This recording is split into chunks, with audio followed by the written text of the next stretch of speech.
Stage 1. What's up YouTube and graffiti artists? My name is Louis Ninchang. Welcome to my channel. If you want to learn how to draw in Wildstyle Graffiti, this video is for you. Today I will be drawing the name Luna, spelled L-U-N-A. Before you start the graffiti piece, it helps to check out the letter font on the internet. Once you find the font style you like, use that as your foundation. From there, begin giving it your own graffiti style. Start bending, twisting, stretching, and connecting the letters. The letters you choose will become the foundation of your Wildstyle piece. The floor you see me drawing here has a zigzag motion. Notice how the letters move up and down as you read the name. This creates movement and energy in the piece. As always, draw lightly first so you can make adjustments if needed. Watch carefully now how I build the letters step by step. The media I will be using today is mixed media color markers and color pencils. Once you are satisfied with your basic letter structure, you can move on to the next stage. Stage 2. Now I begin adding the extensions, arrows, and extra bits and pieces to the piece.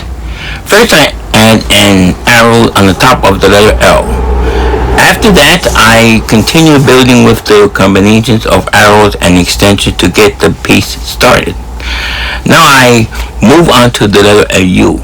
I start adding bits and pieces to the top of the letter. Keep in mind, whenever you see the negative space in this piece, you can fill that space with small details to tighten up the composition. Rework some areas if needed. I also add an arrow to the bottom of the U. In my personal style, I usually like to put arrows on all the letters, but you don't have to. Use your imagination and create your own style. Now I work on the letter N. Some parts of the N connect to the adjacent letter. At the bottom I draw an arrow, then extend it so it crosses toward the letter A. Notice on the other side of the N, I break it into tiny little pieces. These small details help give the letter more complexity and style. As you draw, always use your imagination. For the letter A, I add some extensions around the sides. Notice how the extensions on the L and the A help to balance the piece visually from left to right. I finished this stage by reworking some of the extensions and tightening up the design. Once you like what you see, move on to the next stage. Stage 3. To give your piece that 3D block letter look, let's work on perspective. First, I place a vanishing point on the top of the left of the piece. A good rule of thumb is to place the vanishing point far away from the letters. If you place it too close to the perspective, it can look strange. The next, take a ruler and line it up with the vanishing point. From there, lightly draw the perspective line down toward the corners of each letter. Once that is done, begin drawing the block letters. It is up to you how thick you want those block letters to look. This is a more advanced part of the process, and I expect you already know some of the fundamentals, but I want to show you how I create my pieces step by step. The angle we are looking at have a bird's eye view, as if we are looking down at the name. For this piece, I am using 1-point perspective to create the 3D effect. Now let's move on. Stage 4. Now it's time for the inking process. For this drawing, I will be using at least 2 different pens. The first pen is a 0.5mm pen, and the second pen is a brush pen. Before adding any thick outlines, and first go over the entire drawing. The 0.5 millimeter pen, usually I like using the fine point and nib, but when the graffiti piece is larger, you have to choose the right tools wisely because it can save you a lot of time and inking during the inking process. After tracing the whole drawing with the 0.5 millimeter pen, I began adding line variation using the thin to thick method. This technique gives the graffiti more energy, movement, and style. I continued throughout the whole inking process, especially in the interior sections of the drawing because I like showing the variety in my line work. For the exterior outline of the graffiti piece, I switched over to the brush pen. The brush pen helps create bold, powerful outlines around the entire drawing, making the artwork stand out more. Once all the inking is complete, erase all the pencil guidelines to clean it up for the piece and prepare it for coloring. If you want to learn more about pen control and professional inking techniques, check out the pen and ink techniques and comic book inking videos on YouTube because comic book artists are masters of creating thin to thick outlines. Alright guys, so I might have to say something about before I get into color. It should be the last stage.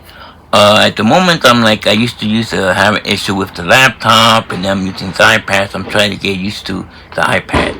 And iPad seem to have an issue like not too much storage, so I have to really break it down pretty quick. As you know, that I'm gonna use a mixed media, which would be color markers and with color pencil. Before you add both of them together, you have to use the markers first. Alright. So just so you know, this is all done by ink. And color scheme I'll be using will be grayscale and triad, and also complementary colors. So at the moment right now, we could start like right now, the grayscale, right? We're getting into a lighter gray and a darker gray, and then in terms of the black color, it's gonna be in purple and actually violet. So in triad colors, well, a matter of fact, I take you. I cannot say from here, so we're gonna get into color pencils now.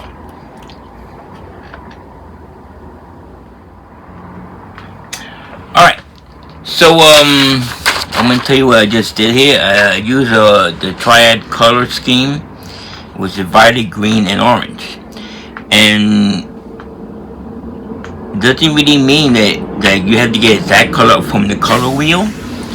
I used a lighter purple, a green from a color pencil.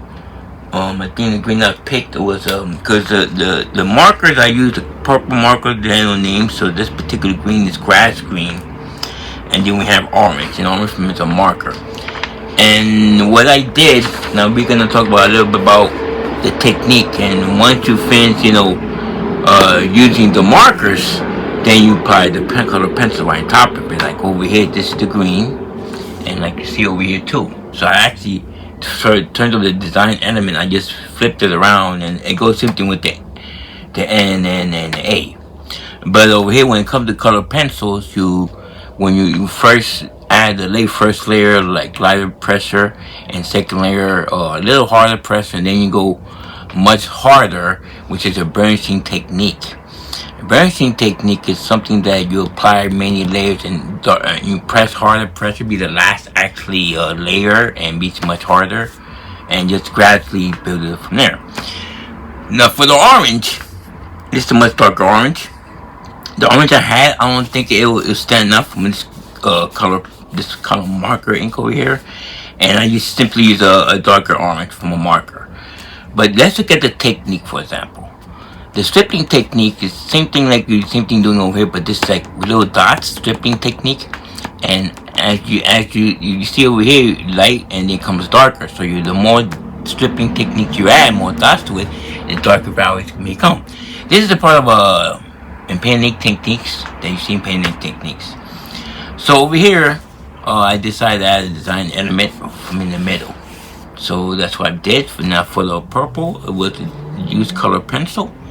And just simply add light pressure, and it got darker, add more pressure to become darker in terms of values. So I did try able to get the same purple from the color marker. So that's it. So I'm gonna work on the background. Alright, so over here what I did in terms of I'm looking at what colors I could like next to these colors. So actually I'm looking at like purple, and I'm looking at like in the color wheel it's actually I'm not gonna mix colors. And I decided to pick blue. Now from there I decided, well, for the background, to work on the background, I'm using complementary colors, which is orange and blue. Both of them are done in these two colors were done in color pencil. I decided to go these two layers on the orange, so it will pick it up more. And since the blue, both of them are considered more of a background color, I lighten up only one layer on the blue, making this particular design over here. All right. So all I need to do is do some couple finished touches, and then that'll be it. All right. So here's the piece. Luna. Luna. Want anybody to know if you want your name drawn in Wildstyle letters? Check out my links below. Check out my Etsy store for more information. So tell me what you think. Give it a like, share with all your friends, make a comment if you have any questions. Subscribe to my channel. My name is Louis Ning Tom. Thanks for watching.